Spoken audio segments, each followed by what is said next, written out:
We are here today with Bridget Kiggins with Weichert Realtors. How you doing, Bridget? I'm doing well. Thank you Good. for having me today. Yeah, thanks for joining me. So we're just going to talk a little bit, get a little bit of background information on you, and then I've got a handful of questions that I'd love to ask you and get your insight on, and then we will go from there. So, are you from Kansas City originally? You are, aren't you? Yes, born and raised. Grew up in Prairie Village and then was in Western Shawnee for 24 years, most recently, and then built a house up in Basur in 2018. I bet I get at least one call a month from somebody that's looking for some land that wants 5, 10 acres and want to build a house brand new. So it's got everything that they want. You guys did that, right? That's exactly what we did. Yeah, we found 7 acres in 2017 up in Basur.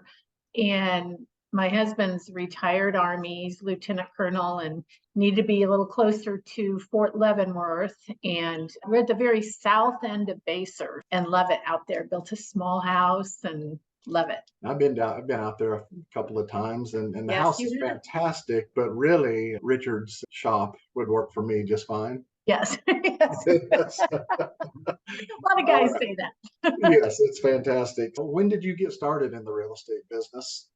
2007. So what is that, 17 years ago? 17 years. Okay. And what was your vocation before being a real estate agent? Well, prior to starting my real estate business, I was at home with my kids for 10 years. Prior to that was always in sales, but was stay at home mom for 10 years with my 3 kids. And so what led you to pick real estate as Well, my youngest was starting preschool, and I thought, well, I wanted to do something. I missed working a lot. And I thought, well, what would be a fun business that I could do, that I could make some money at, that would have flexible hours since I've still got a preschooler. And so I thought, well, if I start now while he's in preschool, by the time he hits full-time school in first grade, a couple of years from now, my business would be rolling. So that's exactly the way it worked out. It actually started rolling my first year, which was awesome. So, yeah. And you have a unique business setup in the fact that you handle both new construction as well as resale, right? Yes, I didn't start with new construction though. I started as most realtors start, just as a regular resale agent. So I've had my resale business for 17 years. I added the new construction to my resale in 2017 when I started a project in Lenexa called Timber Rock. And I was invited to be the realtor on that project with another agent, and I was thrilled. It was an opportunity I couldn't pass up. So I've added that to my resale business, which I love to do. And then since then, I'm still marketing Timber Rock, and then I have an additional neighborhood just about a half-mile south of Timber Rock in Lenexa called the Enclave at Manchester Park. So I have 2 neighborhoods right in the same vicinity, close to Falcon Ridge Golf Club and all that, right in that neck of the woods. Timber Rock, with the lots that we have left, which is about 8 to 10 builds, those will start at $1 million and go up. In fact, we just secured a contract for a new build just yesterday in Timber Rock, and that one's priced at $1.3 million.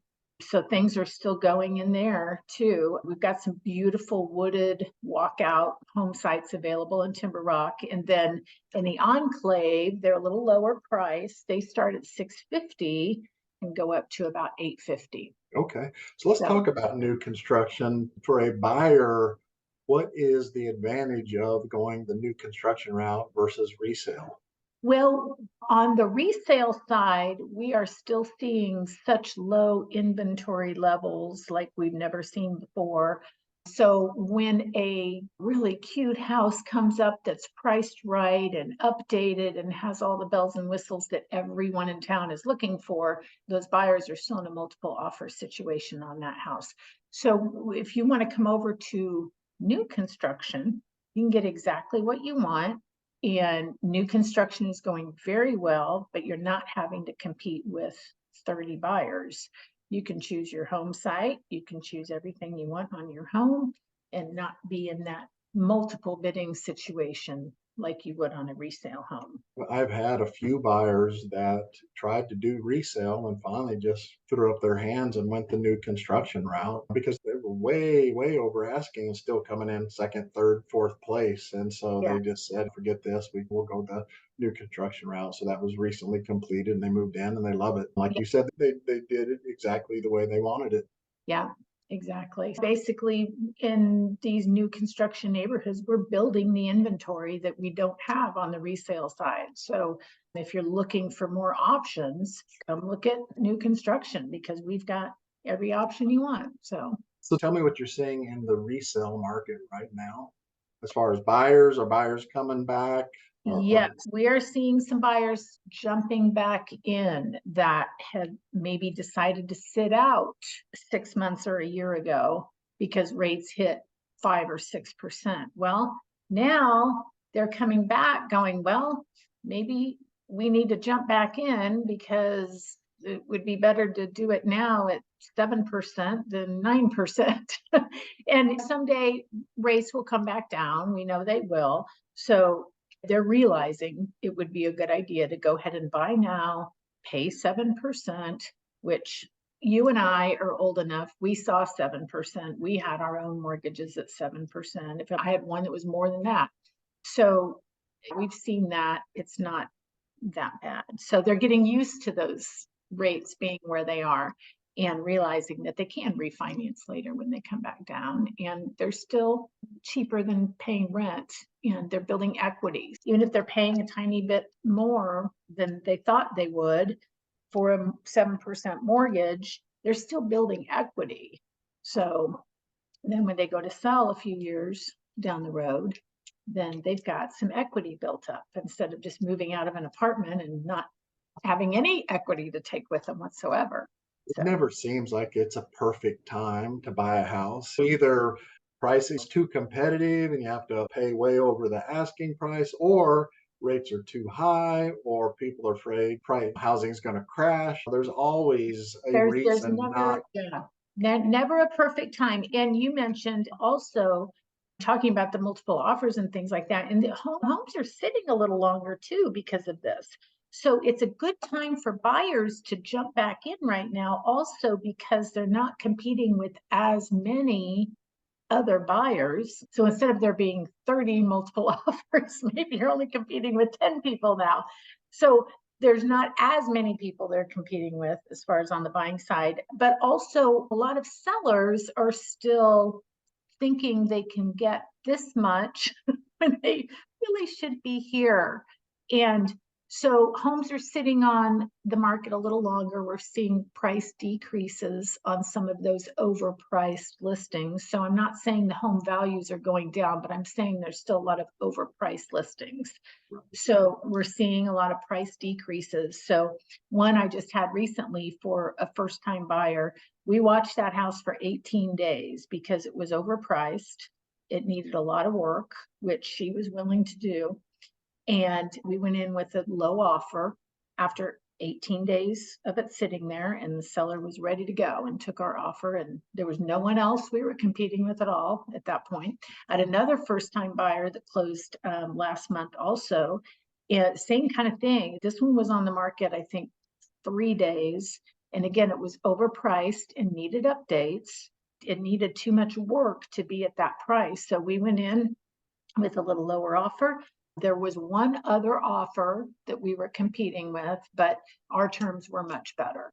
So anyway, it can be done. It's a good time to jump back in for. And I feel like I have this conversation every day. If you are able and willing, I think now's a great time. I just saw the most recent KCRAR statistics from August, which means these houses probably went under contract maybe in July, and the days on market was up. And average sales price was still up year over year. Days on market is up 65%. Yeah, year over year. Great for buyers. Yeah, and then the percentage of sell price compared to the original list price was actually below 100%. And yes, which it hasn't been in a while, 99.6. Right. over 100 for a while. Yes, yeah. There's still So going to be homes that go for over asking, but there's also going to be some opportunities out there, like you were talking about, where a house that maybe it was overpriced initially, and so they didn't get a lot of activity, and then yeah, there's an opportunity for a buyer. But yeah, I believe I have this conversation every day where it's like you can buy now, where there's less competition. Yeah, rates are up.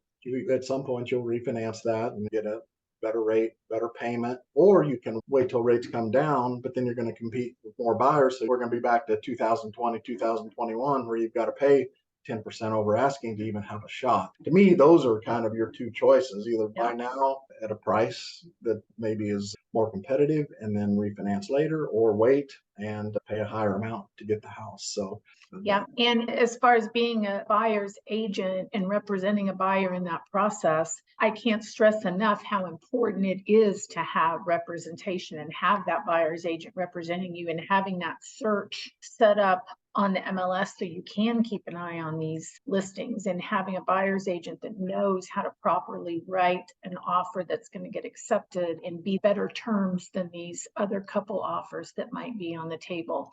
So that's all important, but yeah, it's a good time to jump back in for them.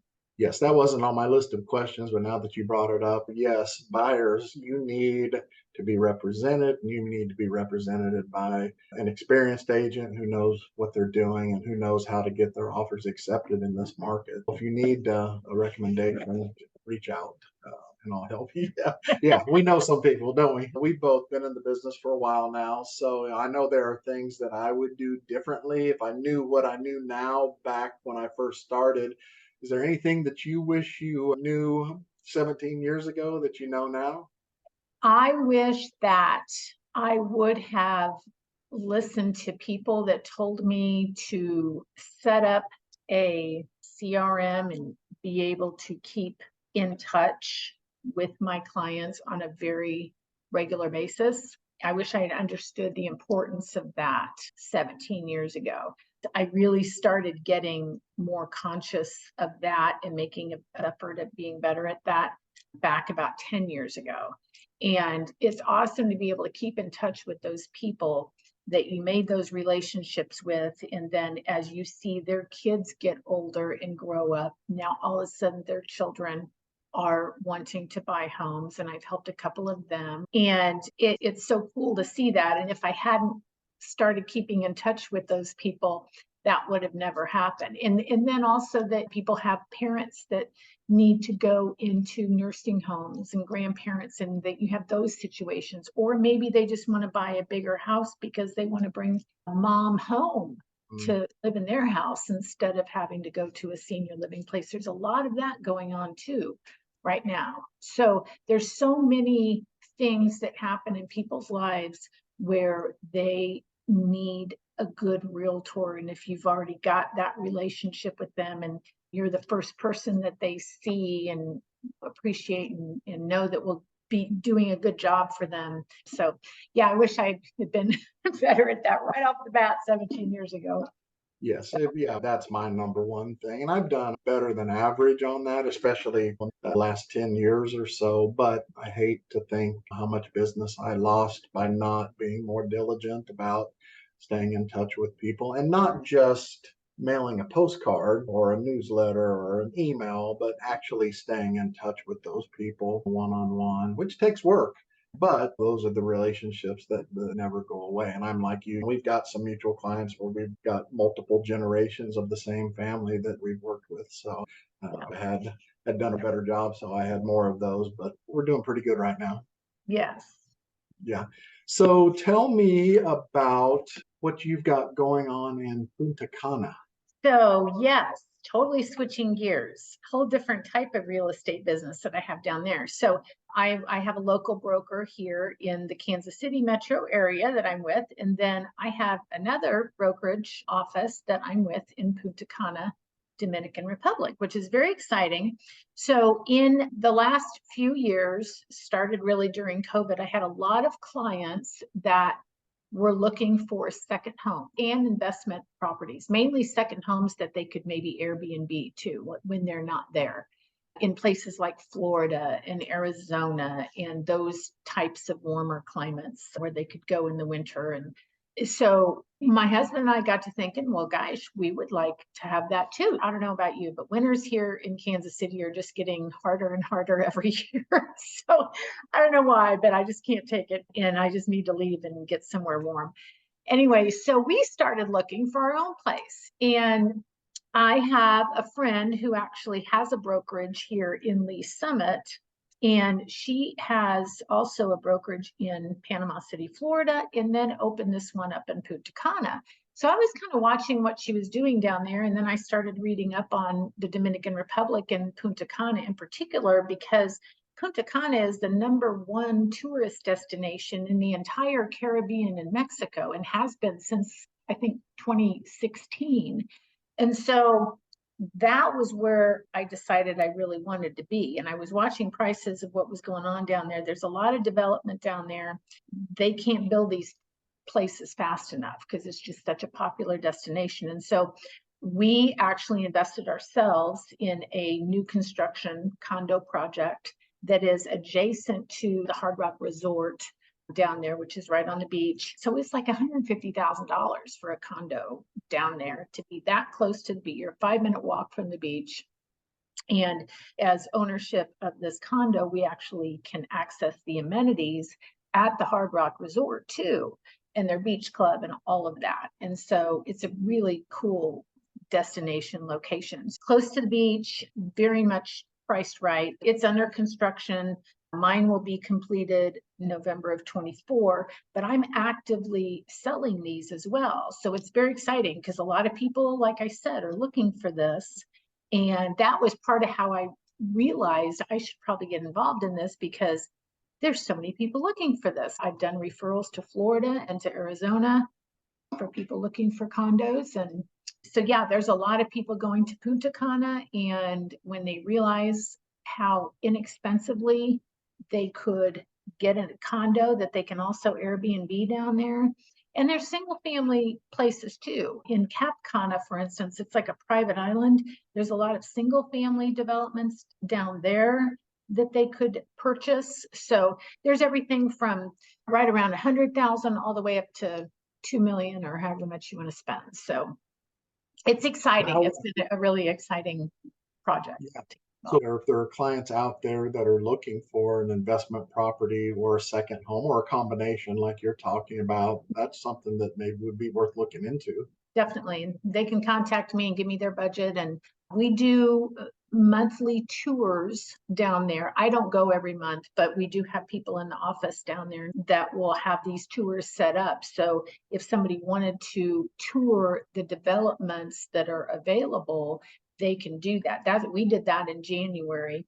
It is a 3-day deal, and we added a couple days on either side so we could enjoy the area and kind of check things out and explore, because I had never been there before. So we did that. We were there 5 or 6 days. And so the tour was about 2.5 days. And we toured about 5 different developments, met with those developers as well, which was nice to be able to put a face with the development. And so it was a lot of fun, and then just explored the whole area, and there's a lot of opportunity down there. So yeah, they can give me their budget and we can start looking for something that would fit their budget and their criteria, and or they can set up a time to make the next tour. So now when you go to Punta Cana, is it a tax write-off? Is it tax deductible? Yes, it is.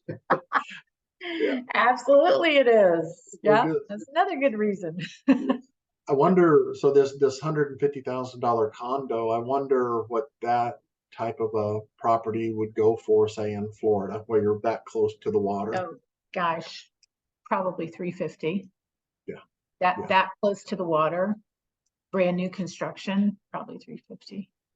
And what did you tell me about property taxes in the Dominican? So property taxes are 0 up to $150,000 value. So anything over 150,000 is where your property taxes start, and they're only like 1% after that, but from 151,000 up. So very reasonable.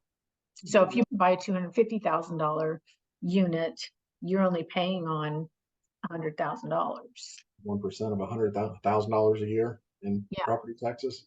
Yeah. And on a $150,000 unit, there's no property tax. No. So yeah, lots of advantages, and most of their tourism and the people that are buying these units are from the US and Canada and a lot from Europe. So I'm trying to find anybody that's interested from any of those areas, but especially my friends here locally and clients locally and things like that. But yeah, I can help anybody. So yeah, it's very fantastic. exciting. So after 17 years, what keeps you interested or involved in the real estate business? Well, the same reason I started it. It's fun, and I can't imagine doing anything else because I can't think of anything else as fun. Yeah. I enjoy it. I enjoy the flexibility of it. I love being able to do my resale business plus the new construction. I've also gotten into investing recently too. So I have a number of properties with my name on it now and making money on those, but actively looking for homes to fix up and flip. I'm looking for those. If anybody has anything that they are looking to unload, I'm doing that as well. The investment part of it, technically, I in 07 wanted to get into the house flipping business, and that didn't work out. And luckily, my regular resale business just started rolling. But I've always wanted to be on the investment side as well. I not only have that with Punta Cana, but I'm also doing that here locally too. So there's just a number of things that you can do as a realtor, not just act as a resale agent buying or selling a house. So there's just a lot you can do with that. So it's just fun to explore and kind of expand my business from how I originally started. Yeah, something different every day. Yes. Yeah, for sure. So when you're not working, what do you and Richard like to do? Well, he's very much into his muscle cars. And he runs the car show up in Baser for the VFW. So as a retired lieutenant colonel, he's very much still involved with the VFW. So we do a lot of things with the VFW and fundraisers and things like that.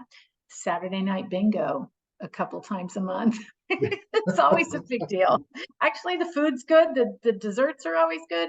So it's actually a fun time. But no, we do a lot with VFW, and we love going on road trips. We love to travel. And it's funny because whenever we travel, we have to stop at every museum, especially if it's a military related museum. You have to stop. So I've seen a lot of that. But we have chickens. So we like to give away our free eggs. I need to bring you some eggs. So we're raising chickens, and I love decorating and gardening and working on houses. You keep busy. I follow along on your road trips and then just your normal life. It doesn't seem like you guys sit still too much. Yeah, not too much. Okay. Well, listen, I appreciate you joining me and sharing your info with everybody today. And again, if anybody has any needs or any interest in learning a little bit more about what Bridget's talking about as far as the new construction, what's available in the subdivisions that she's working in or other subdivisions, or just the new construction business in general. One thing that we didn't get into that I've seen Bridget do a number of times is on somebody that has a home to sell. I think she does a really good job going in and talking about if you'll spend $3,000 here, we can probably make an extra $10,000 on the resale. So Yeah. I think that's Yes, that's a really fun part of my business is the challenge of listing a home and helping someone get as much as they can possibly squeeze out of that house money wise. But yeah, investment wise, let's say it has awful countertops. And if you just put in granite countertops, we can list it for $10,000 more than we would have otherwise. So yeah, those things are a fun challenge on the listing side for sure. Yeah. Well, listen, thank you so much, and we will talk to Thank you you for soon. having me. All right.